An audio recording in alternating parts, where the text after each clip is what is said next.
এবার বালক হাতে একটা পাথর নিয়ে বলল, আল্লাহ আজকে একটা পরীক্ষা করব, তোমার কাছে যদি এই জাদুকরের চাইতে ধর্মযাজক বেশি প্রিয় হয়ে থাকে তাহলে এই পাথরের আঘাতে এই সিংহটা মারা যাবে। সুবহানাল্লাহ বলেন।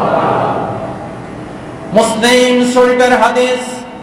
এই বালক বলল, আল্লাহ তোমার কাছে যদি এই ধর্মযাজক জাদুকরের চাইতে বেশি প্রিয় হয়ে থাকে, ধর্মযাজক যদি সত্য হয়ে থাকে, তাহলে এই পাথর তোমার নামে মারলাম। পাথর মারার সাথে সাথে ওই সিংহটা জায়গায় মারা গেল। আল্লাহু আকবার। এবার ওই বালকের কলবে ধর্মযাজকের প্রতি আরো বেশি ভক্তি জন্মালো। এবার এই বালকে আল্লাহ তাকে এমন কুদরত দান করলেন, এই বালকে কোন অন্ধের হাত মুখে চোখে হাত বোলাই দিলে চোখ ভালো হয়ে যায়, কোন কুষ্ঠরোগের গায়ে হাত বোলাই দিলে কুষ্ঠরোগ ভালো হয়ে যায়। এটা গোটা দেশের ভিতরে এটা জানাজানি হয়ে গেছে। বাদশার দরবারে অন্ধ লোক ছিল আগের থেকে। এই কথা শুনে বাদশার অজান্তে ওই অন্ধ লোক বালকের বাড়িতে এসে বলল, তোমার জন্য অনেক উপঢৌকন হাদিয়া দৌড় নিয়ে আসছি, তুমি যদি আমার চোখ ভালো করে দিতে পারো তাহলে আমি তোমাকে এই হাদিয়া গুলি দেবো। বালক বলল, আরে চোখ তো আমি ভালো করি না, চোখ ভালো করার মালিক আল্লাহ। সুবহানাল্লাহ। মুসলিম শরীফের হাদিস। এই কথা যখন বললেন, বালক বলল, তুমি যদি ওই আল্লাহর উপরে ঈমান আনো তাহলে আল্লাহ তোমার চোখ ভালো করে দিবেন। সুবহানাল্লাহ। ওই অন্ধ লোকটি আল্লাহর উপরে ঈমান আনলো, বালক চোখের উপরে হাত বুলিয়ে দিল, সাথে সাথে চোখ ভালো হয়ে গেল। বলেন সুবহানাল্লাহ। এবার এই ঘটনা বাদশার কাছে খবর হয়ে গেল। বাদশা ওই বালককে ধরে নিয়ে আসলো, বালককে বলল, তোমার হাত দিয়ে অন্ধ রোগী ভালো হয়, জন্মান্ত রোগ ভালো হয়, কুষ্ঠ রোগী ভালো হয়। এই কুদরত কোথায় পেলে? বলে, এটা আমার আল্লাহ দেওয়া শক্তি। বলেন সুবহানাল্লাহ। বাদশা বলল, আল্লাহকে এই শিক্ষা কোথায় পাইনি? বলে, এই শিক্ষা পেয়েছি আমি ধর্মযাজকের কাছে। এবার ধর্মযাজককে বাদশার দরবারে ধরে নিয়ে আসা হলো। বাদশা বলল, ধর্মযাজক তুমি খ্রিস্টান ধর্ম পরিত্যাগ করো, আল্লাহর উপর ঈমান ছেড়ে দাও। ধর্মযাজক বলল, আমার মৃত্যু হতে পারে, আল্লাহর উপর ঈমান আমি ছাড়তে পারি না। বাদশা এবার ওই ধর্মযাজকের মাথার উপর করাত লাগলো, করাত দিয়ে ছিঁড়ে ধর্মযাজককে দ্বিখণ্ডিত করে দিল। এবার বালককে বলল, বালক তোর কি পরিণতি হবে, খবরদার এখনো সময় আছে, ঈমান পরিত্যাগ কর।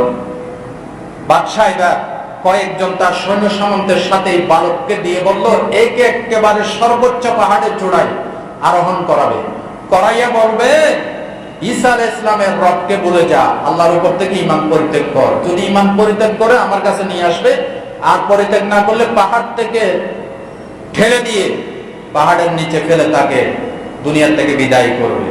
কয়েকজন লোক সাথে নিয়ে পাঠালো। পাহাড়ে উঠতেছে আর বালক বলতেছে, আল্লাহ তুমি যে কোনো ওসিলায় এদের ষড়যন্ত্র থেকে আমাকে বাঁচাও। সুবহানাল্লাহ। এবার দেখা গেল সর্বোচ্চ পাহাড়ের চূড়ায় যখন উঠলো, পাহাড় এমন ভাবে থরথর করে কেঁপে উঠলো, ওই বাদশার পাঠানো লোকগুলি সবাই নিচে পড়ে মারা গেল। যুবককে আল্লাহ পাক বাঁচাইয়া রাখলো। যুবক হেঁটে হেঁটে বাদশার দরবার যখন আসলো, বাদশা বলল, কিরে কেমনে বাঁচলি? আমার রব আমাকে বাঁচাইছে। এবার বাদশা আরো কয়েকজন লোককে সাথে করে দিয়ে বলল, একে একেবারে নৌকায় তুলে মাছ সমুদ্রের মাঝখানে নিয়ে যাও। যদি ঈমান পরিত্যাগ না করে নৌকা থেকে ফেলে তাকে পানিতে ডুবাই মারো। নিয়ে গেল। নৌকা যখন মাঝ সমুদ্রে গেল আল্লাহর হুকুমে, এই নৌকা উল্টে ডুবে গেল, কিন্তু সবাই মারা গেল। আল্লাহ তার কুদরত দিয়ে যুবককে বাঁচায় আনলো। এই যুবক যখন বাদশার দরবার আসলো, বলে, কেমনে বাঁচলি? তো আমার রব আমাকে বাঁচাইছে। এবার যুবক বলতেছে, আপনাকে আমি বলি, আপনি যদি আমাকে মারতে চান একটা প্রসেস করতে হবে। বলে, কি? বলে, আমাকে বিশাল একটা মাটি নিয়ে যান, নিয়ে এলাকার লোকজনকে জড়ো করেন, জড়ো করে আমাকে একটা শুলিতে বসাবেন, ছড়াবেন, ছড়াইয়া আমার তীরদানি থেকে একটা তীর নিয়ে বলবেন, বিসমিল্লাহে রব্বিল গোলাম, এই গোলামের রবের নামে তোমাকে একটা তীর মারলাম। এই তীর যখন মেরে দিবে তখন আমি মারা যাব। ভালো করে বলেন সুবহানাল্লাহ। বাদশা তার কথা মতো তাকে মাঠে নিয়ে গেল। এরপরে তার তীরদানি থেকে একটা তীর নিল, এরপরে একজনকে বলল এই তীর মারো। কি বলবে মারবে? বিসমিল্লাহে রব্বিল গোলাম, এই গোলামের, এই যুবকের রবের নামে তীরখানা মারলাম। এটা বলে মারার সাথে সাথে মুসলিম শরীফে হাদিসে এসে তার কানে এইখান দিয়ে তীরটা ঢুকে গেল। এই বালক এভাবে হাত রাখলো, হাত রাখার সাথে সাথে দুনিয়া থেকে বিদায় হয়ে গেল।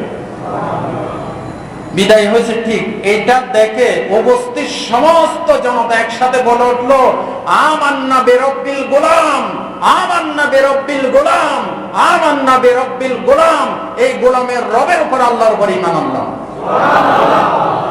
বাদশাহের সঙ্গে সমান্ত বলল, বাদশাহ আপনি যেটা ভয় করেছেন সেটাই হইল। এই হাজার হাজার জনতা আজকে আপনার বিরুদ্ধে আল্লাহর উপর ঈমান আনলো। বলেন সুবহানাল্লাহ।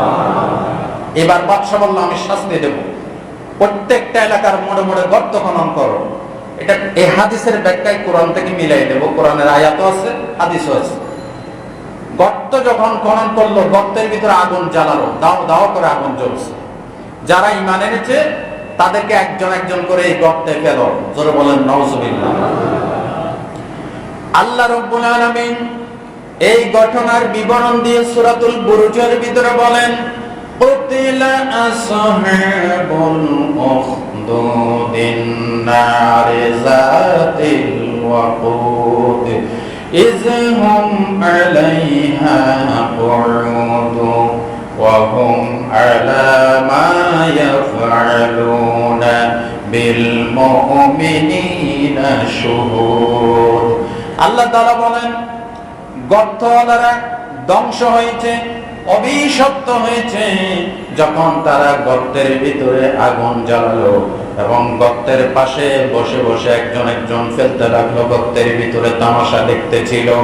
আল্লাহ পাক বলেন, ওয়ামা নাকামু মিনহুম ইল্লা আইয়ুমিনু বিল্লাহিল আজিজিল হামিদ। এই যে গর্তের ভিতরে লোকদেরকে ফেলে দিচ্ছে আগুনের ভিতরে, তাদের কোনো অপরাধ ছিল না। আল্লাহ পাক বলেন, মহা প্রশংসিত, মহা শক্তিধর আল্লাহর উপরে ঈমান আনা ছিল তাদের একমাত্র অপরাধ। কথা ঠিক কিনা বলেন? ভাই ও বন্ধুগণ, এতক্ষণের আলোচনায় কি বুঝলেন? ইসলামের সাথে জাদুর সাথে কোন সম্পর্ক? আরো জোরে বলেন। আল্লাহর নবী বলেছেন, ৭টা ধ্বংসাত্মক কবিরা গুনাহ থেকে বেঁচে থাকবে। এই ৭টা মারাত্মক কবিরা গুনাহ বুখারী শরীফের কিতাবুল ওসিয়ত পড়বে। আল্লাহর নবী বলেছেন, ইত্তাকুস সাবআল মুবিকাত। قالوا يا رسول الله وما هن؟ قال الشرك بالله والسحر وقتل النفس التي حرم الله إلا بالحق وأكل مال اليتيم وأكل الربا وقذف المحصنات المؤمنات الغافلات والتولي يوم الزحف। সুবহানাল্লাহ। বুখারী শরীফের একটি হাদিস আপনাদেরকে শোনালাম। নবীজি বলেন ৭টি ধ্বংসাত্মক কবিরা গুনাহ থেকে বাঁচবে। এর ভিতরে ১ নম্বর আশিরকু বিল্লাহ, আল্লাহর সাথে শিরিক করা। আল্লাহর সাথে কি করা? আসেনি শিরিক আমাদের সমাজে? আসেনি? রন্ধ্রে রন্ধ্রে শিরিক ঢুকেছে সমাজে আজকে। পীরের পায়ে সিজদা করছে, গায়েব থেকে মানুষের কাছে, মরা মানুষের কাছে চাচ্ছে, আল্লাহ ছাড়া অন্য কাউকে সন্তান দেওয়ার মালিক মনে করছে। এগুলি সবগুলি শিরকে আকবার। ঠিক কিনা বলেন? শিরিক করো না, বেদাত করো না, আল্লাহ ছাড়া কারো কাছে মাথা নত করো না। পীরের পূজা, গরের পূজা ইসলামেতে নাই। আছে? পীরের পূজা, গরের পূজা ইসলামেতে নাই। আল্লাহ ছাড়া অন্য কোথাও মুক্তির উপায় নাই। আল্লাহর কোরআন, নবীর হাদিস ছাড়া কিছু মেনো না। শিরিক করো না, বেদাত করো না, আল্লাহ ছাড়া কারো কাছে মাথা নত করো না। বলেন আমিন। এক নম্বর ধ্বংসাত্মক কবিরা গুনাহ, সেটা আল্লাহর সাথে কি করা। 2 নম্বর ওয়াসসিহর, জাদু টোনা করা। 2 নম্বর কি? কোন জাদুতে কেউ ভালো জিনিস করে না, খারাপ জিনিস দিয়ে, শয়তানের নাম দিয়ে, ভূতের নাম দিয়ে, দৈত্যের নাম দিয়ে, যেগুলি শিরক আকবার, বিশেষ করে মহিলারা, গ্রাম দেশের মহিলারা এগুলি বেশি করে, ঠিক কিনা বলেন? ছেলের ঘর সংসার নষ্ট করার জন্য, প্রতিবেশীর ঘর সংসার নষ্ট করার জন্য, ব্যবসা বাণিজ্য ধ্বংস করার জন্য, এরপরে মানুষের জীবন হনন করার জন্য, মাছের উপরে, গাছের উপরে, বিভিন্ন প্রাণীর উপরে কালো জাদু, ব্ল্যাক ম্যাজিক প্রয়োগ করে।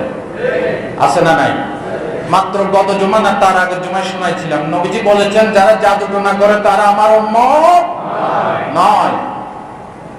2 নম্বর জাদু। 3 নম্বর, রাসূলুল্লাহ বলছেন আল্লাহ যে প্রাণীকে হত্যা করা, যে ব্যক্তিকে বা যে প্রাণীকে হত্যা করা নিষেধ করেছেন, ইসলামী শরীয়তের আইন ছাড়া, সঙ্গত কারণ ছাড়া তাকে হত্যা করা ধ্বংসাত্মক কবিরা গুনাহ, ঠিক কিনা বলেন? 4 নম্বর, সুদ খাওয়া, ওয়াকুলুর রিবা, সুদ খাওয়া। 5 নম্বর, ওয়াকুলু মালিল ইয়াতীম, এতিমের মাল সম্পদ হরণ করা। 6 নম্বর, ওয়াতাওয়াল্লি ইয়াওমাজ যাহফে, যুদ্ধের ময়দান থেকে শত্রুর ভয়ে পলায়ন করা। 7 নম্বর, ওয়াকাযফুল মুহসিনাতিল মুমিনাতিল গাফিলা, সতী সাধ্বী সরল মনা মহিলার উপর তহমত দেওয়া। জোরে বলেন নাউযুবিল্লাহ। এই 7টা ধ্বংসাত্মক কবিরা গুনাহ।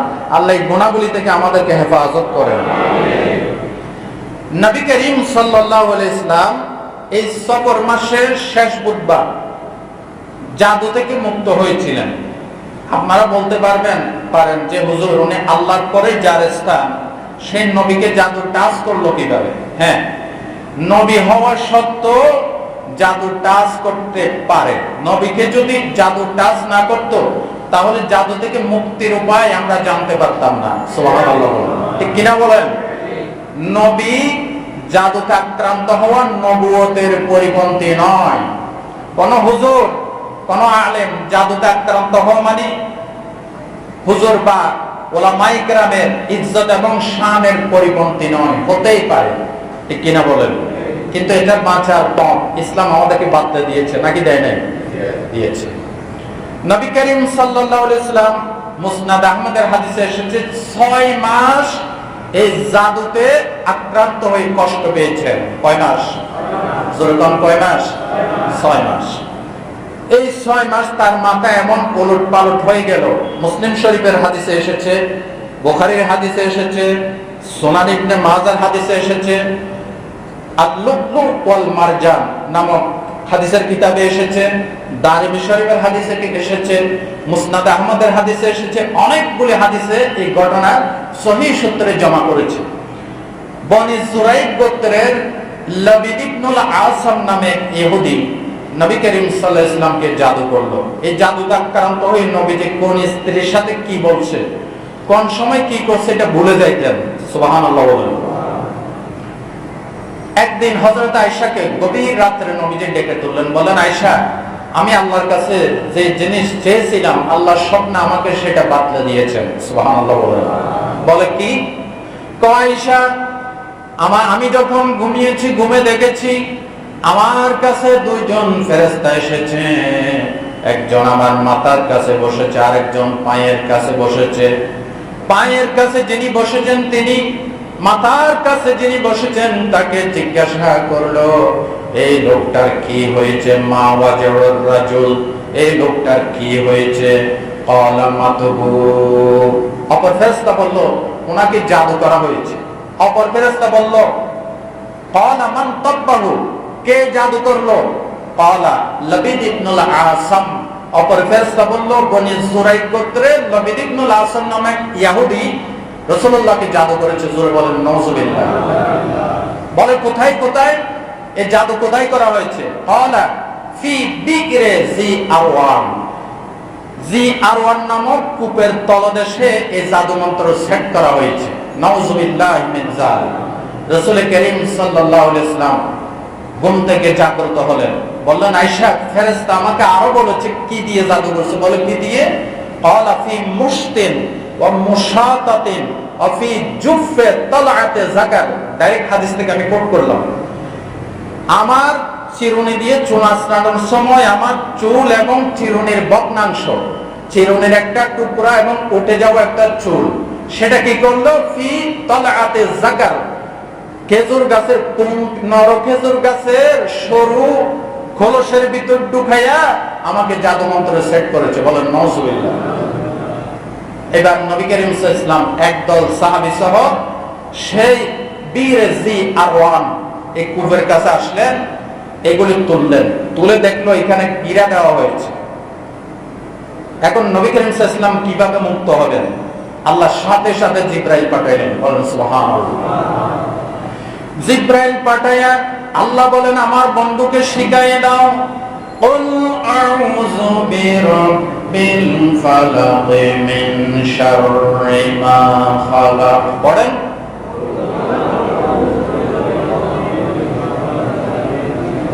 পুরো সূরাটা পড়েন।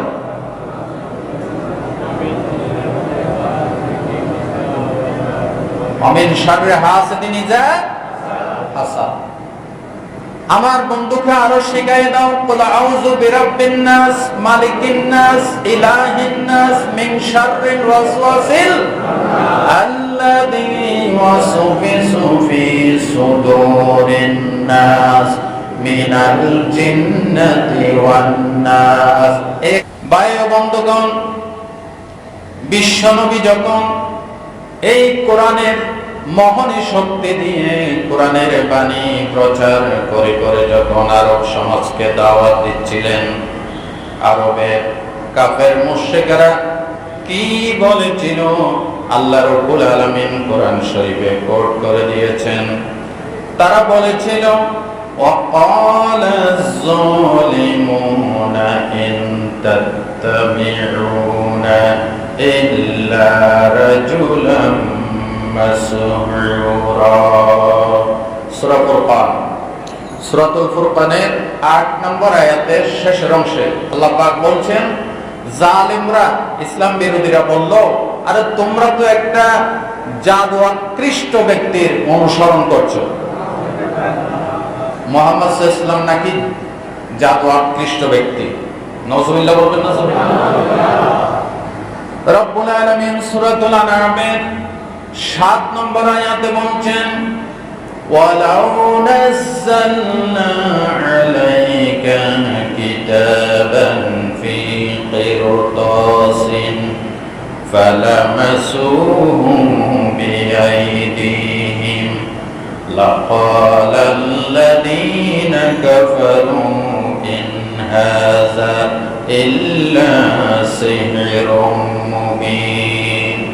আল্লাহ পাক বলেন, ও নবী, আমি যদি আসমান থেকে কাগজে লিখে লিখে কোরআন শরীফকে যদি কাফেরদের হাতে ধরাই দিতাম, এরপরও কাফেররা বলতো এটা সুস্পষ্ট জাদু বই, আর কিছু নয়। জোরে বলেন নাউজুবিল্লাহ। কোরআন শরীফ জিবরাইল আমিন নবী করিম সাল্লাল্লাহু আলাইহি ওয়াসাল্লামকে শুনিয়েছেন, নবীজি শুনে মুখস্থ করেছেন, নবী থেকে সাহাবায়ে কেরাম শুনেছেন। বহু পরে এটা কাগজের উপরে, চামড়ার উপরে, পাথরের উপরে, গাছের ছালের উপরে লিখে লিখে তারা জমা করতেন, কিন্তু কোরআন তো লিখিত আকারে নাজিল হয়নি। আল্লাহ বলেন, ও নবী, আমি যদি কোরআনকে কাগজে লিখে লিখে কাফেরদের হাতে ধরাই দিতাম, এরপরও এরা বলতো ইন হাযা ইল্লা সিহরুন মুবিন, এটা তো সুস্পষ্ট জাদু ছাড়া আর কিচ্ছু না। এই জাদুকরেরা মনে করে ইসলাম জাদু। এখনো ওই ধরনের লোক আসেনি? যখন আসে না নাই, বিভিন্ন নামে ইসলামকে আখ্যায়িত করে। আল্লাহ পাক ইসলাম এবং জাদু এই দুইয়ের মাঝে পার্থক্য করে দেখিয়েছেন। ইসলাম এবং জাদু এর ভিতরে কোনো সম্পর্ক নাই। হযরত মূসা আলাইহিস সালামের সময় জাদুর প্রভাব ছিল। এই জাদুর প্রভাব খাটিয়ে ফেরাউন চেষ্টা করেছিল মূসা আলাইহিস সালামকে কাবু করার জন্য।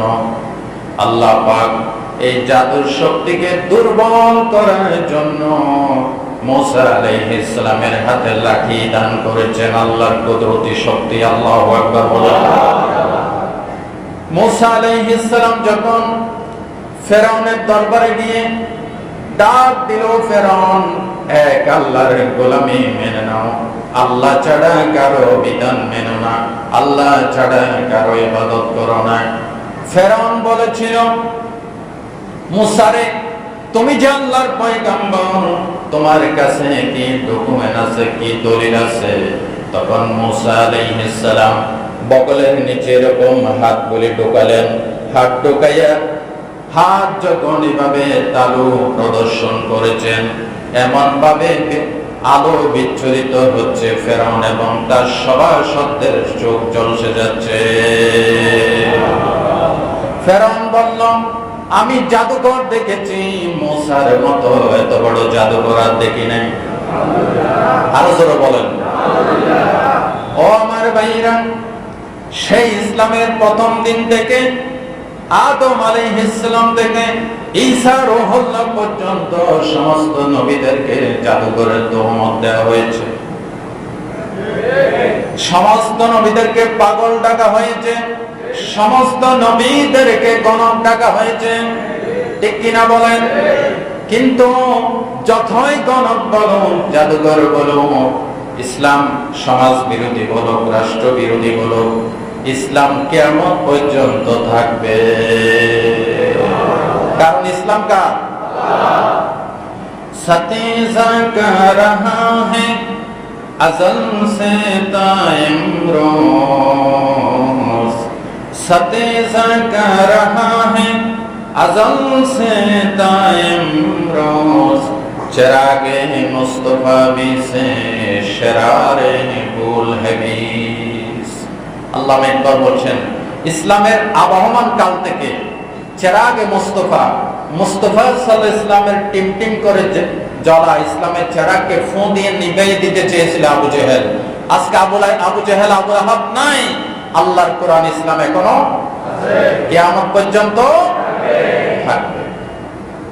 ভাইরা আমার, এবার ফেরাউন বলল, সূরাতুল ইউনূসের ৭৯ নম্বর আয়াত, وقال فرعون ائتوني بكل ساحر عليم। ফেরাউন বলল, এই কে কোথায় আছিস? দেশের ভিতরে নাম করা সুযোগ্য সুদক্ষ যত জাদুকর আছে সবগুলি আমার কাছে নিয়ে আয়, মুসাকে কাবু করার জন্য। নাউজুবিল্লাহ বলেন। জাদুকরদেরকে ডেকে আনা হলো, সমস্ত জাদুকরদেরকে বড়িভোজনের আপ্যায়নের ব্যবস্থা করা হলো, মুসার বাড়িতে খাইলো। খেয়ে এরপর ফেরাউন বলল, মুসার বিরুদ্ধে জাদু প্রয়োগ করো, মুসাকে কাবু করো, মুসাকে পরাজিত করো। জাদুকররা মুসা আলাইহিস সালামের কাছে গিয়ে জিজ্ঞাসা করেছিল, মুসা, জাদু কি আপনি আগে দেখাবেন নাকি আমরা আগে দেখাবো? মুসা আলাইহিস সালাম বললেন, তোমরা আগে দেখাও। সুবহানাল্লাহ বলেন। এক্ষেত্রে মুফাসসিরিন একরাম লিখেছেন, জাদুকরেরা মুসা আলাইহিস সালামের প্রতি, নবীর প্রতি একটু আদব দেখালেন। ফলে কি হলো? সর্বশেষ এই জাদুকরদেরকে আল্লাহ ঈমান আনার তৌফিক দিয়েছেন। মুসা আলাইহিস সালাম বললেন, তোমরা আগে জাদু দেখাও। তারা তাদের জাদু মন্ত্র সেট করলো। জাদু মন্ত্র সেট করে যখন এই জাদু দিয়ে বড় বড় বাঘ বানালো, সিংহ বানালো, জন্তু জানোয়ার বানালো, এই বাঘ, সিংহ, জন্তু জানোয়ারগুলি মুসার দিকে সবগুলি একসাথে দিয়ে আসতেছে। মুসা আলাইহিস সালাম সাময়িক একটু ভয় পেয়ে গেলেন। আল্লাহ পাক বললেন, মুসারে ভয় পেও না।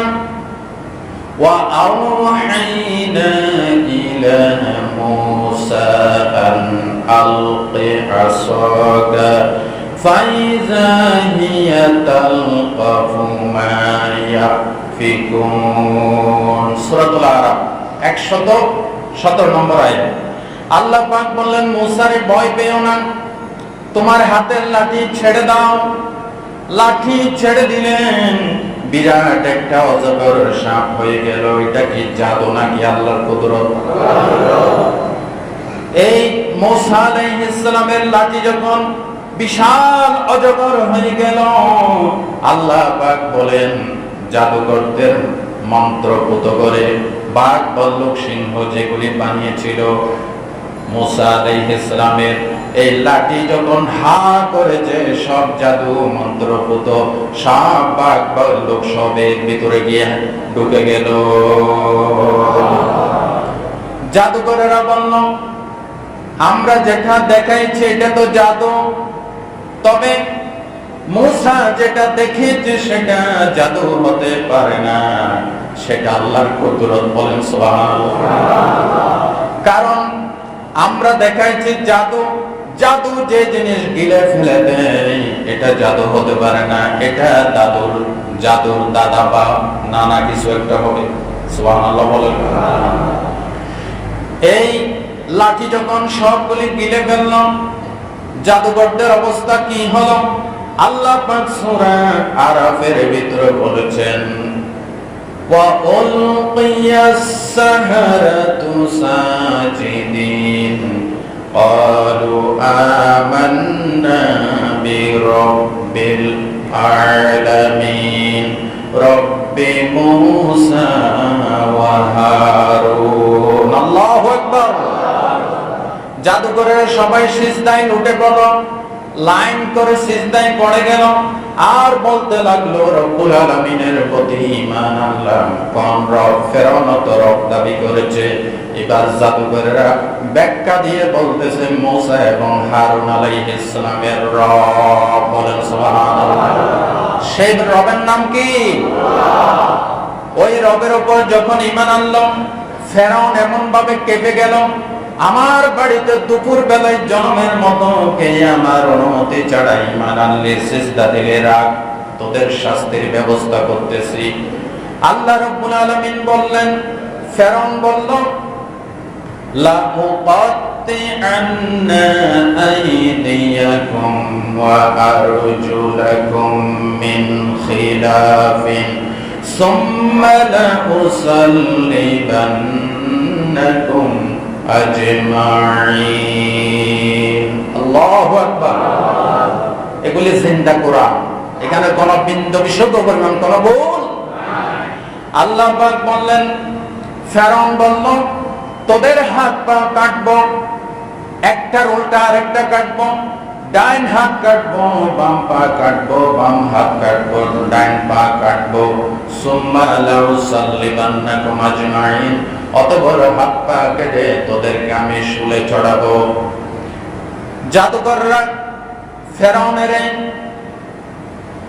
হুমকির মুখে বিন্দু মাত্র ভয় পায় নাই। যাদের কলবে একবার ঈমান ঢুকে যায় তাদের কাছে পৃথিবীর কোন ভয় বলে তাদের কাছে মনে হয় না, ঠিক কিনা বলেন? আল্লাহর কাছে দোয়া করি, আল্লাহ আমাদেরকে এমন ঈমান দাও মূসা আলাইহিস সালামের উপরে জাদুকররা ঈমান এনেছিল, কিছুকে মৃত্যুকে ভয় পায় নাই। আল্লাহ ওই নবীর ঈমান আমাদেরকে বকশিশ করো, সাহাবীদের ঈমান আমাদেরকে বকশিশ করো। ঈমানের পথে অবিচল থেকে আমার মরণ যেন হয়, ঈমানের পথে আমার মরণ যেন হয়। তোমারই কাছে মিনতি আমার, তোমারই কাছে মিনতি আমার, মহামহিম দয়াময়। ঈমানের পথে অবিচল থেকে আমার মরণ যেন হয়। জোরে বলেন আমিন। জাদুকররা সিজদায় পড়ে গেল। এবার হাত পা কাটা যখন শুরু করল, জাদুকররা বলল ওয়ামা তানকিমু মিন্না ইল্লা আন আমান্না বিআয়াতি রাব্বিনা। আয়াত ঠিক আছে? ভুল হইলে একটু দাঁড়ায় বলবেন, হাবেশা, বহুত বড় হাবেশা। ভুল হলে বলবেন হুজুর আপনার এই আয়াতটা বলেছে। জাদুকররা বলল আমাদের কোনো অপরাধ নাই, একটাই অপরাধ। কয়টা অপরাধ? একটাই অপরাধ, আল্লাহর উপর ঈমান এনেছি, এই অপরাধে আমাদেরকে আজকে হত্যা করা হচ্ছে, আমাদের হাত পা কাটা হচ্ছে। জাদুকররা তখন আল্লাহর কাছে একটা দোয়া করেছিল। কি দোয়া করেছে? আল্লাহ কোরআন শরীফে কোট করে দিয়েছেন। জাদুকররা এই মহা বিপদের সময় দোয়া করেছিলেন, রব্বানা আফরিগ আলাইনা সাবরান ওয়া তাওয়াফানা মুসলিমিন। আল্লাহ আমাদেরকে এই মহা বিপদে ঈমানের পরীক্ষার ভিতরে আমাদেরকে সবর ইখতিয়ার করার তৌফিক দান করুন। আমিন। মরছি যখন আল্লাহ বেঈমানের মৃত্যু দিও না, তাওয়াফানা মুসলিমিন, আমাদেরকে মুসলমান অবস্থায় মৃত্যু দাও। আমিন। ভাই ও বন্ধুগণ, এভাবে করে জাদু এবং ইসলাম দুই মেরুতে অবস্থান করছে।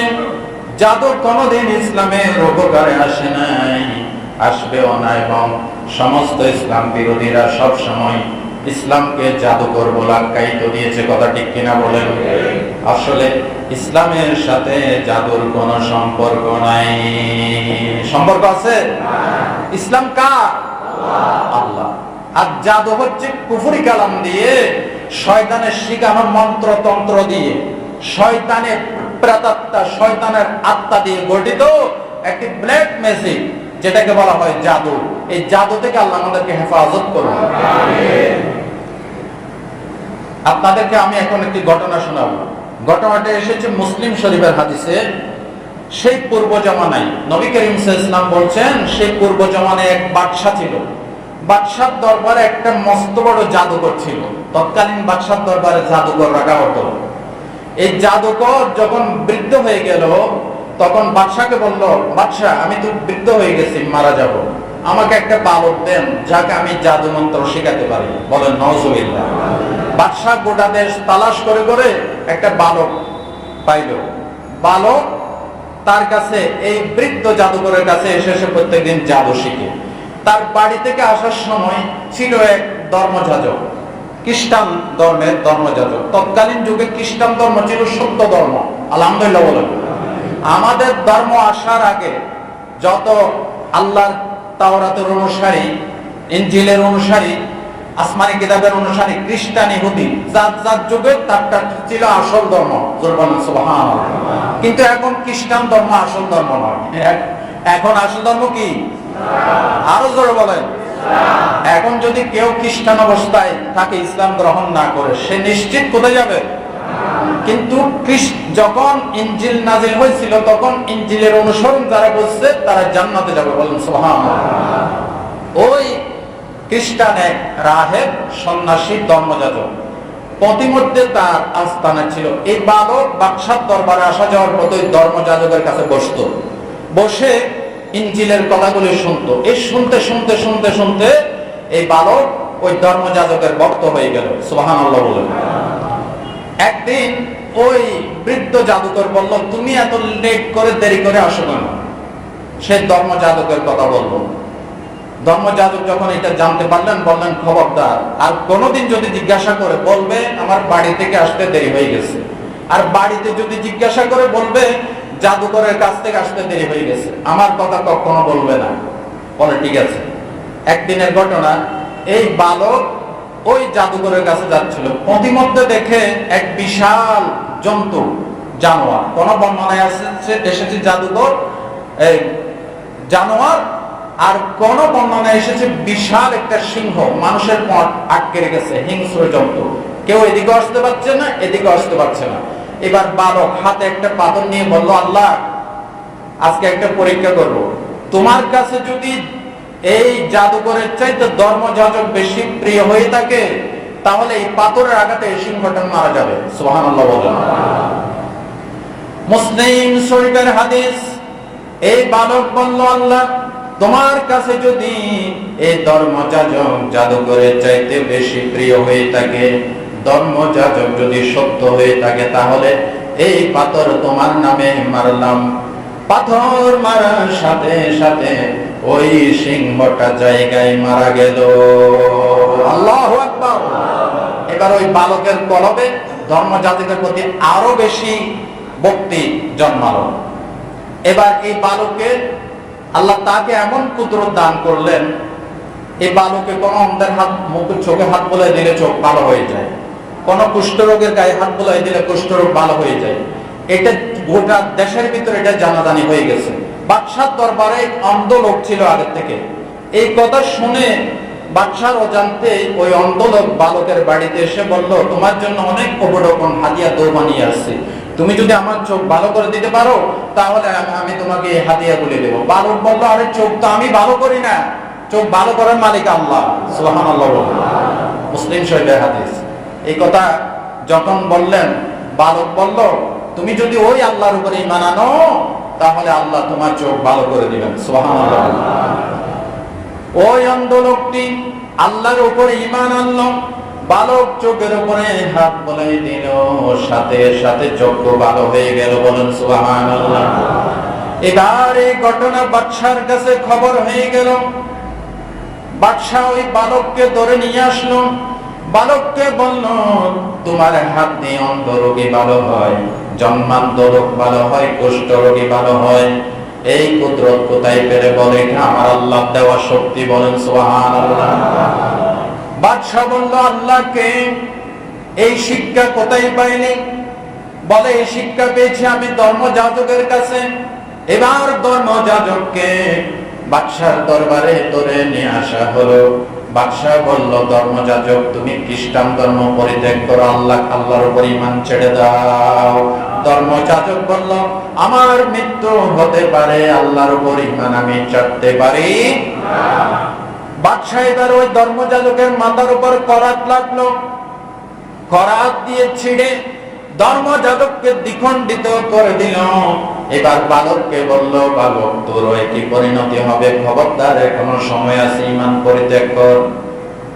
বাদশাহ এবার কয়েকজন তার সৈন্য সামন্তের সাথে বালককে দিয়ে বলল, একে একেবারে সর্বোচ্চ পাহাড়ে চূড়ায় আরোহণ করাবে। করাইয়া বলবে, ঈসা আলাইহিস সালামের রবকে বলে যা, আল্লাহর উপর থেকে ঈমান পরিত্যাগ কর। যদি ঈমান পরিত্যাগ করে আমার কাছে নিয়ে আসবে, আর পরিত্যাগ না করলে পাহাড় থেকে ঠেলে দিয়ে পাহাড়ের নিচে ফেলে তাকে দুনিয়া থেকে বিদায় করবে। কয়েকজন লোক সাথে নিয়ে পাঠালো। পাহাড়ে উঠতেছে আর বালক বলতেছে, আল্লাহ, তুমি যে কোনো ওসিলায় এদের ষড়যন্ত্র থেকে আমাকে বাঁচাও। সুবহানাল্লাহ। এবার দেখা গেল সর্বোচ্চ পাহাড়ের চূড়ায় যখন উঠলো, পাহাড় এমন ভাবে থরথর করে কেঁপে উঠলো। ওই বাদশার পাঠানো লোকগুলি সবাই নিচে পড়ে মারা গেল। যুবককে আল্লাহ পাক বাঁচাইয়া রাখলো। যুবক হেঁটে হেঁটে বাদশার দরবার যখন আসলো, বাদশা বলল, কিরে, কেমনে বাঁচলি? আমার রব আমাকে বাঁচাইছে। এবার বাদশা আরো কয়েকজন লোককে সাথে করে দিয়ে বলল, একে একেবারে নৌকায় তুলে মাছ সমুদ্রের মাঝখানে নিয়ে যাও। যদি ঈমান পরিত্যাগ না করে নৌকা থেকে ফেলে তাকে পানিতে ডুবাই মারো। নিয়ে গেল। নৌকা যখন মাছ সমুদ্রে গেল আল্লাহর হুকুমে, এই নৌকা উল্টে ডুবে গেল, কিন্তু সবাই মারা গেল। আল্লাহ তার কুদরতি যুবককে বাঁচায় আনলো। এই যুবক যখন বাদশার দরবার আসলো, বলে, কেমনে বাঁচলি? তো আমার রব আমাকে বাঁচাইছে।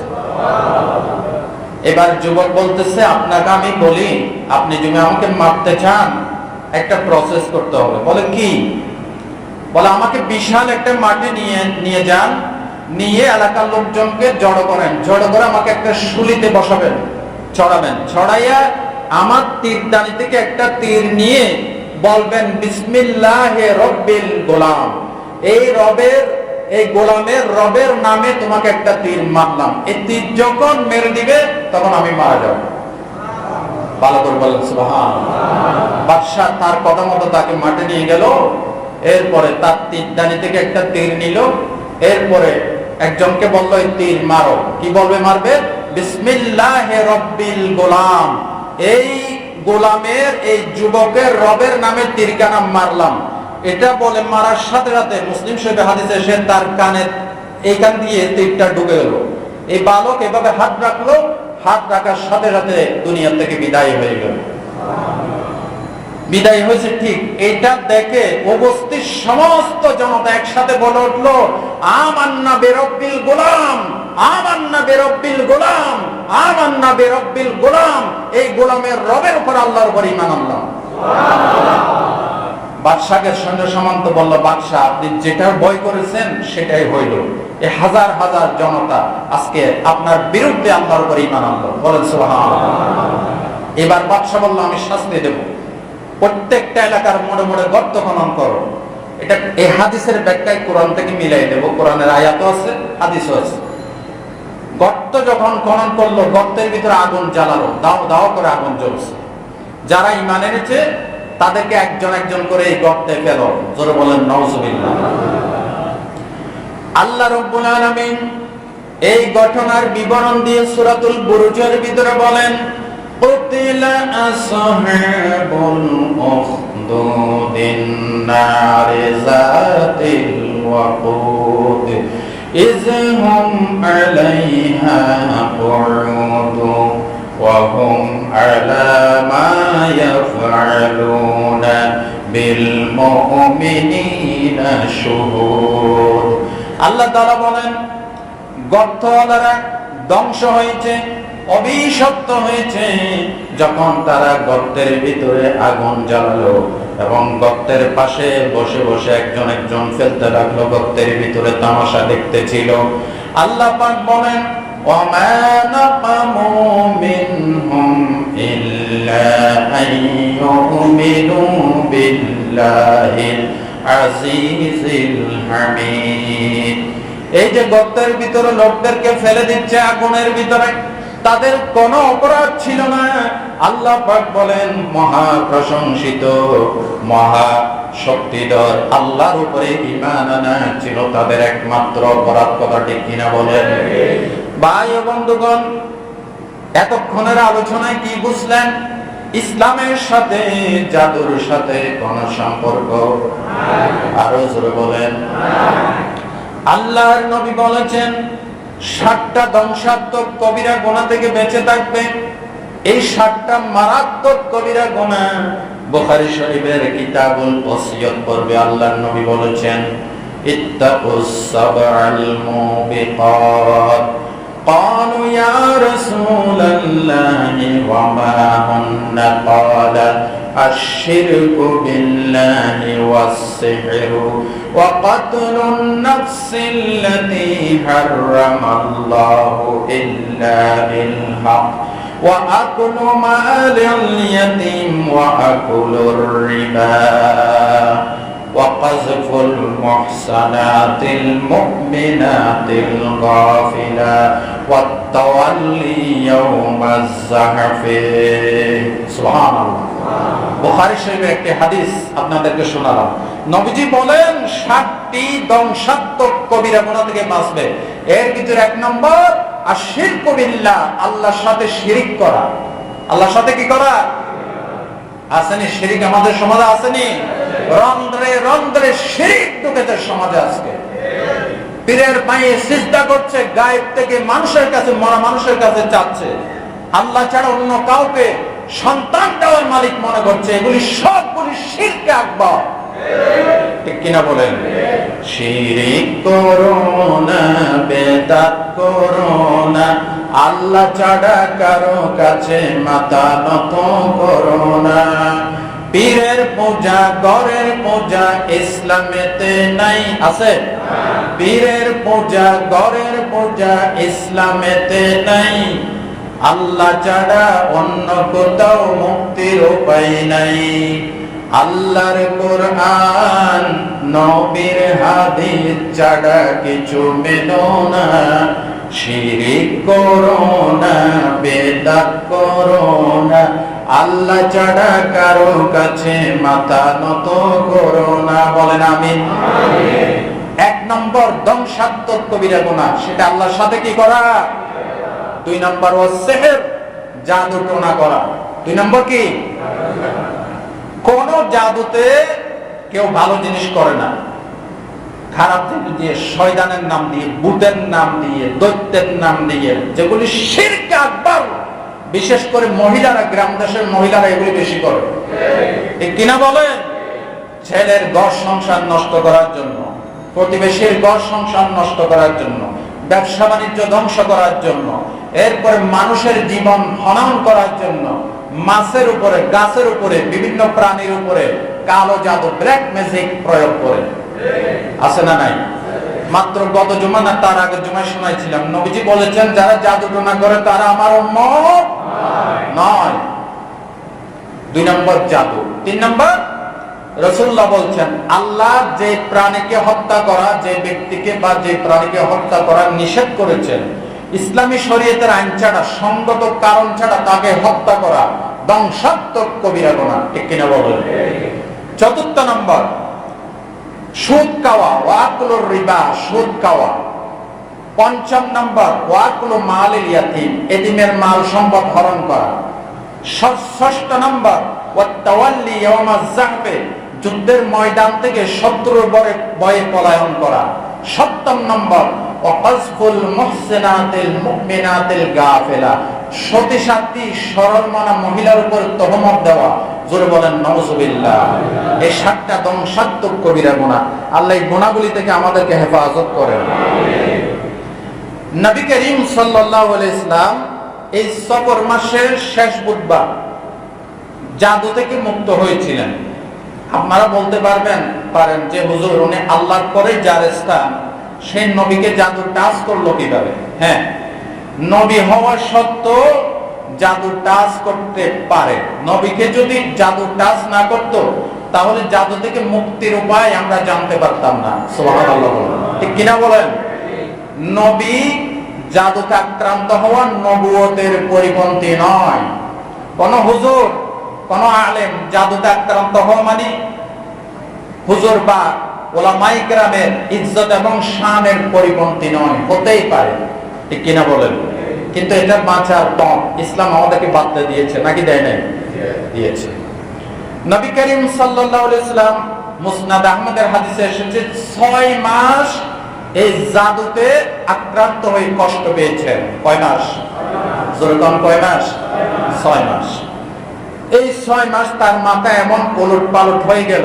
মুসলিম শরীফের হাদিসে এসেছে, বুখারীর হাদিসে এসেছে, সুনান ইবনে মাজার হাদিসে এসেছে, আল-লু'লু ওয়াল মারজান নামক হাদিসের কিতাবে এসেছে, দারিমি শরীফের হাদিসে এসেছে, মুসনাদ আহমদের হাদিসে এসেছে। অনেকগুলি হাদিসে এই ঘটনা সহিহ সূত্রে জমা করেছে।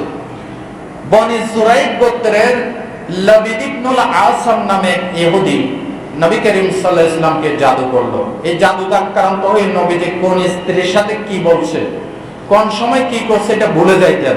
সুবহানাল্লাহ বলেন।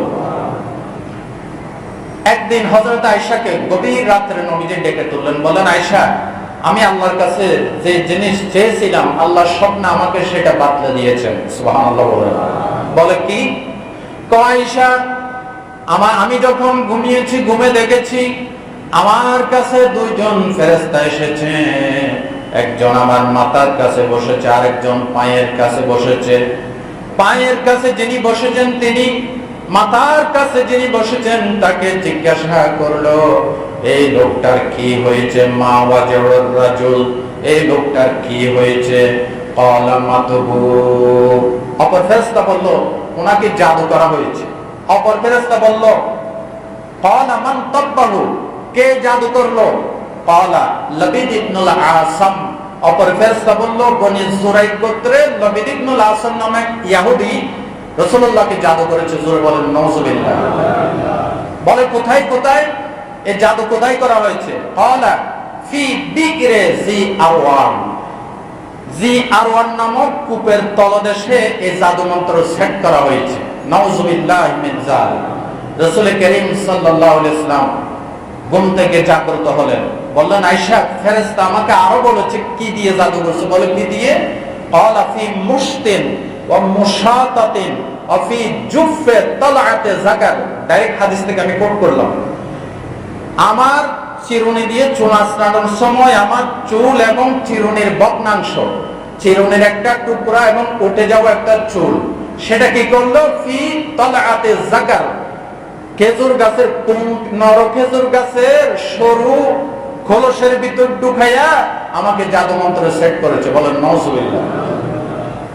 এবার নবী করিম সাল্লাল্লাহু আলাইহি ওয়াসাল্লাম একদল সাহাবী সহ সেই বীর জি আরওয়ান এই কূপের কাছে আসলেন, এগুলি তুললেন, তুলে দেখলো এখানে গিরা দেওয়া হয়েছে। এখন নবী করিম সাল্লাল্লাহু আলাইহি ওয়াসাল্লাম কিভাবে মুক্ত হবেন? আল্লাহ সাথে সাথে জিবরাইল পাঠাইলেন, বলেন সুবহানাল্লাহ। জিবরাইল পাঠাইয়া আল্লাহ বলেন আমার বন্ধুকে শিখাইয়ে দাও, কুল আউযু বিরাব্বিল ফালাক মিন শাররি মা খালাক। পড়েন,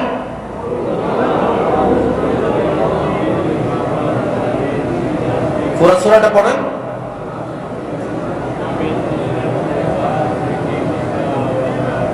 আমিন শাররি হাসিদিন ইযা হাসাদ। আমার বন্ধুকে আরো শিখাইয়ে দাও, কুল আউযু বিরাব্বিন নাস মালিকিন নাস ইলাহিন নাস মিন শাররিল ওয়াসওয়াসিল আল্লাযী ইউওয়াসওয়িসু ফি সুদুরিন নাস মিনাল জিন্নাতি ওয়ান নাস। এক একটা আয়াত পড়ে পড়ে পড়তে লাগলেন, এক একটা গিরা খুলে যাইতে লাগলো। সুবহানাল্লাহ বলুন। সব আয়াত পড়া শেষ, ফালাক নাসের গিরাও সব শেষ, রাসূলুল্লাহ জাদু মুক্ত হয়ে গেল। এই যেদিন জাদু মুক্ত হয়েছিলেন ওই দিনটা ছিল সবর মাসের শেষ বুধবার। সুবহানাল্লাহ বলেন। এবার নবী করিম সাল্লাল্লাহু আলাইহি ওয়াসাল্লাম এই জিনিসগুলিকে ওই কূপ সহ কূপের ভিতরে দিয়ে কূপটাকে গেড়ে মাটি দিয়ে ভরাট করে দিলেন। হযরত আয়েশা সিদ্দিকা বলেন, ইয়া রাসূলুল্লাহ আপনি লাবিদ ইবনে আল-আসামকে চিনেন? বলে চিনি। আপনি প্রতিশোধ নিলেন না কেন? রাসূলুল্লাহ বলেন, আমি ব্যক্তিগত কারণে কারোর উপর থেকে প্রতিশোধ নেওয়া আমি পছন্দ করি না। ভালো করে বলেন সুবহানাল্লাহ। আমার ব্যক্তিগত ক্ষতি করতে চাইছে, মাসাইছে কে? আমি ব্যক্তিগত কারণে কারোর উপর আমি প্রতিশোধ নেই না, আমি রাহমাতুল লিল আলামিন। আল্লাহু আকবার বলেন। এখন আমরা কি করি? এই আগের 4 সোমবার আসলে কেউ আবার গুসা বেজার হবেন না, আমি এই 18 বছর আপনাদেরকে 19 বছর শোনাচ্ছি, কোরআনের হক কথা বলি শোনাইছি। লাভ হয়েছে না ক্ষতি হয়েছে? লাভ হয়েছে না ক্ষতি হয়েছে? আল্লাহ আমাদের ঈমানকে তেজদীপ্ত ঈমান, ঈমান সমৃদ্ধ সিনা আল্লাহ আমাদেরকে দান করুন। এই আগের 4 সোমবার দিন এটা কোন হাদিসে আছে নাই, কোন কোরআন কিতাবে আসে নাই, কোন বর্ণনা নাই, কোন সাহাবী থেকে, কোন মাযহাবের কোন ইমাম থেকেও আসে নাই। কলা পাতার উপর দোয়া লিখে লিখে, কাগজে লিখে লিখে আখেরি 4 সোমবার দিন আমরা গোসল করি আর গাই। নাউজুবিল্লাহ বলুন। জিনিসটা বাহ্যত ভালোই দেখা যাচ্ছে, কিন্তু এই কলা পাতা লেখা দোয়া এবং এই কাগজ লিখিত দোয়া এটা ব্যবহার করার পর পুকুরে ফেলে দেয়, নালা নর্দমায় ফেলে দেয়, জঙ্গলে ফেলে দেয়, ফলে মানুষের পায়ের তলে পড়ে। আল্লাহর কোরআনের হাজার হাজার মানুষের পদতলে আল্লাহর কোরআন আয়াত পিষ্ট হয়ে কোরআনের বেইজ্জতি হয়। ঠিক কিনা বলেন? হ্যাঁ, আমরা আমল করতাম যদি নবীজি আমাদেরকে শিখাইতেন। এই যে হাদিসটা শোনাইলাম, মুসলিম শরীফের ৭৪০১ নম্বর হাদিস, একেবারে সহিহ সনদে নবীজি কিভাবে জাদুমুক্ত হয়েছেন। কিন্তু কোন হাদিসের কোন অংশে বা আবু বকর সিদ্দিক থেকে, ওমর থেকে, ওসমান থেকে, আলী থেকে, হাসান হোসেন থেকে, মা ফাতেমা থেকে, অথবা কোন তাবেঈন থেকে, কোন মাযহাবের ইমাম থেকে আমরা কোন দলিল পাই নাই যে আগের 4 সোমবার এগুলি লিখে লিখে গোসল করতে হবে, খাইতে হবে। জোর বলেন নাউজুবিল্লাহ। তো কি করব? জাদু থেকে বাঁচার জন্য স্থায়ী ফর্মুলা আমার নবী আমাদেরকে দান করেছেন। জোর বলেন সুবহানাল্লাহ। কি করব? আল্লাহর নবী বলেছেন, বুখারীর হাদিস, মান তাসাব্বাহা কুল্লা ইয়াউমিন সাব'আতা মারাতিন আজওয়াতান ফালাম ইয়াদুররুহু শাইফি যালিকাল ইয়াউমি সুম্মুন ওয়ালা সিহরুন। বুখারীর হাদিস, একেবারে সহিহ হাদিস। বুখারী শরীফের ৫৪৪৫ নম্বর হাদিস, সহিহ হাদিস। রাসূলুল্লাহ বলেছেন, তোমাদের ভিতর যে কোন লোক প্রতিদিন সকালে 7টা আজওয়া খেজুর খাবে। কয়টা? 7টা।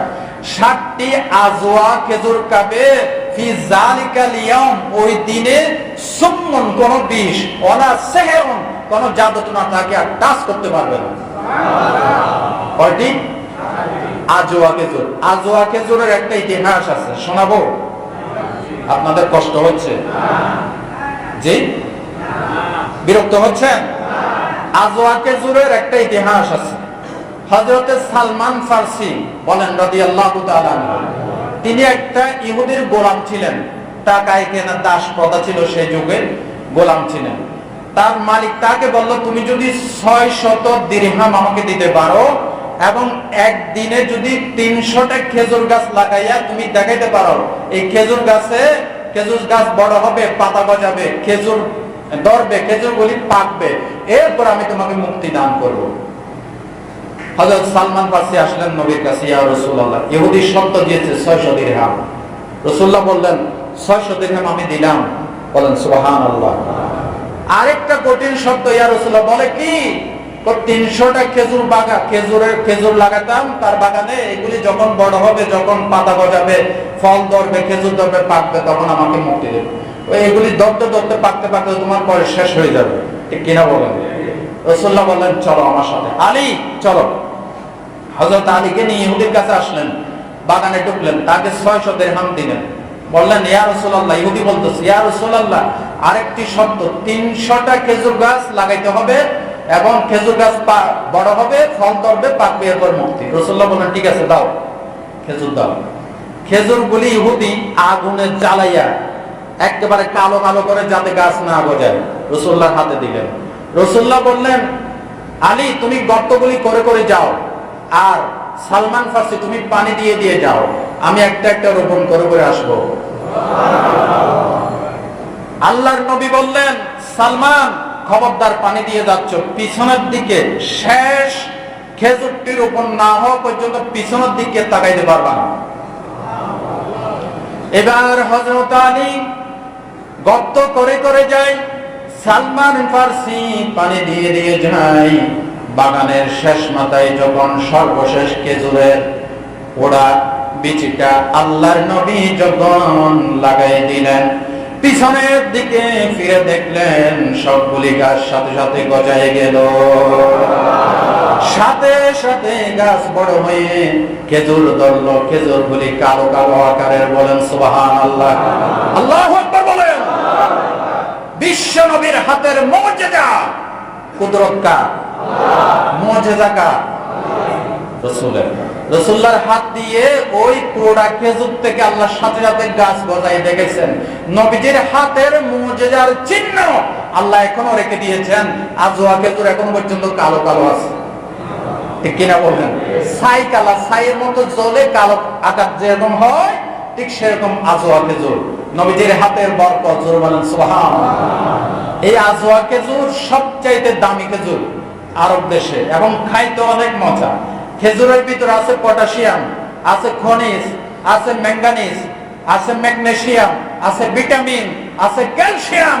চিকিৎসা বিজ্ঞানীরা বলেছেন, একটা মানুষের শরীরকে দুর্বলতা মুক্ত করার জন্য যা কিছু প্রয়োজন আল্লাহ সব খেজুরের ভিতর দিয়েছে। এই জন্য তো নবীজি বলেছেন, সারাদিন উপোস থাকার পর যখন ইফতার করবা, যাতে এনার্জি সঞ্চিত হয়, আগে ইফতারটা খেজুর দিয়ে করো। ইসলাম কত বাস্তবসম্মত, আমার নবীর বাণী কত বিজ্ঞানসম্মত বাণী, বলেন সুবহানাল্লাহ। সুতরাং সেই আজওয়া খেজুর যদি কেউ সকালে 7টা খায়, তাহলে তাকে কোনো জাদুটনা স্পর্শ। এরপরে নবীজি বলেছেন, তোমরা যখন বিছানায় ঘুমাতে যাবে, বুখারীর হাদিস, আন আয়েশা রাদিয়াল্লাহু তাআলা আনহা قالت كان رسول الله صلى الله عليه وسلم اذا آوى في فراشه نفث في كفيه بقل هو الله احد والمعوذتين جميعا ثم يمسح بهما وجهه وما بلغت يداه من جسده। হযরত আয়েশা সিদ্দিকা থেকে বুখারীর বর্ণিত হাদিস, রাসূলুল্লাহ যখন বিছানায় ঘুমোতে যাইতেন, দুই হাতকে একত্রিত করে কুল হুয়াল্লাহু ওয়াল মুআব্বিজাতাইন, সূরা ফালাক নাস পড়ে এভাবে ফুঁক দিয়ে চেহারায় মর্দন করতেন। শরীরের যত জায়গায় হাত পৌঁছতে পারে সব জায়গায় রাসূলুল্লাহ হাতকে বুলাই দিতেন। এরপরে সকাল বেলায় নবীজি ফজরের নামাজের পর একই কায়দায় শরীরে হাত বোলাতেন।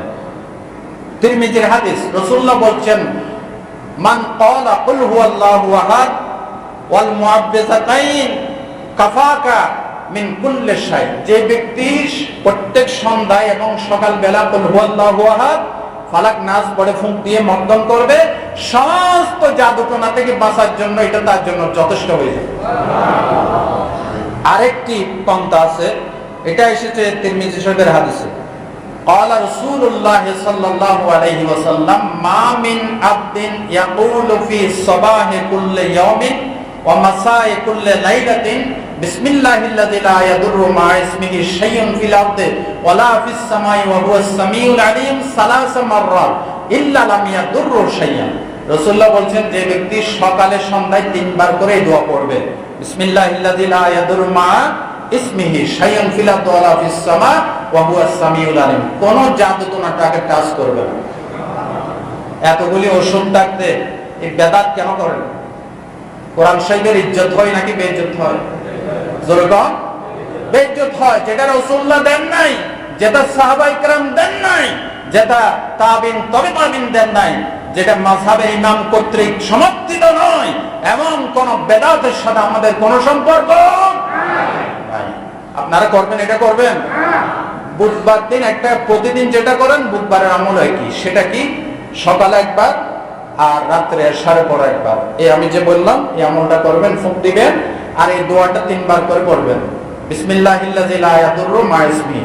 সে আল্লাহর নামে শুরু করলাম, মা ইসমিহি শাইউন ফিল আরদি ওয়ালা ফিস সামা, যে আল্লাহর নামের বরকতে আসমান জমিনের কোনো কিছুই আমার ক্ষতি করতে পারে না। ওয়া হুয়াস সামিউল আলিম, এবং তিনি হচ্ছেন সর্বশ্রোতা এবং সর্বজ্ঞানী, সবকিছুর খবর রাখেন। দেখেন দোয়ার ভিতরে কত মেন। আল্লাহ সর্বশ্রোতা, তুমি যে আল্লাহর কাছে পানা চাইলে আল্লাহ সর্বশ্রোতা, তুমি যে পানা চাইছো আল্লাহ শুনছেন, সুবহানাল্লাহ বলো।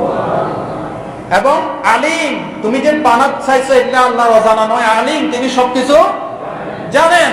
তুমি পানা চাইছো আমার কাছে, আমি আল্লাহ তোমার জন্য যথেষ্ট হয়ে গেলাম। সুতরাং এই জাদু টোনা থেকে বাঁচার জন্য ইসলাম কোরআন হাদিস কর্তৃক সমর্থিত আমল করে আমরা করব, বলেন ইনশাআল্লাহ। সম্মানিত ভাই সব, আজকের বক্তব্য এখানে শেষ। আল্লাহ আমাদেরকে আমল করার তৌফিক দেন। ইসলাহুল উম্মাহ ক্যাডেট মাদ্রাসার চলতি মাস অক্টোবরে 5ম 8ম শ্রেণীর মডেল টেস্ট শুরু। এটা আপনাদের প্রিয় ছাত্র ও ছাত্রী শিফা, আমার মেয়ের নাম লিখছেন কেন? আমার মেয়েও এই মাদ্রাসায় পড়ে এবং আগামী মাস হতে সকল ক্লাসে ভর্তি কার্যক্রম চলবে। আপনাদের জ্ঞাতার্থে আমাদের প্রিন্সিপাল সাহেব, আমাদের ঘনিষ্ঠ মুসল্লি, আমাদের একজন শুভাকাঙ্ক্ষী, ওনার মাদ্রাসায় আগামী মাস থেকে প্রত্যেক ক্লাসে ছাত্রছাত্রী ভর্তি চলবে। আমার মেয়ে গত পরীক্ষায় ইংলিশের সর্বোচ্চ নাম্বার পেয়ে গতকাল প্রিন্সিপাল সাহেবের হাত থেকে পুরস্কার নিচ্ছে। পুরস্কার কি দিচ্ছে? 1 কার্টন লজেস আর 10-12টা কলম, আরো কি কি জানি উপহার সামগ্রী, আমি তো ওদের নামও জানি। তো আলহামদুলিল্লাহ, ইসলাহুল উম্মাহ ক্যাডেট মাদ্রাসার সুনামে খুবই সুনামের সাথে পাঠদান করছে। আপনারা যারা ভালো মনে করেন এই মাদ্রাসায় দিবেন।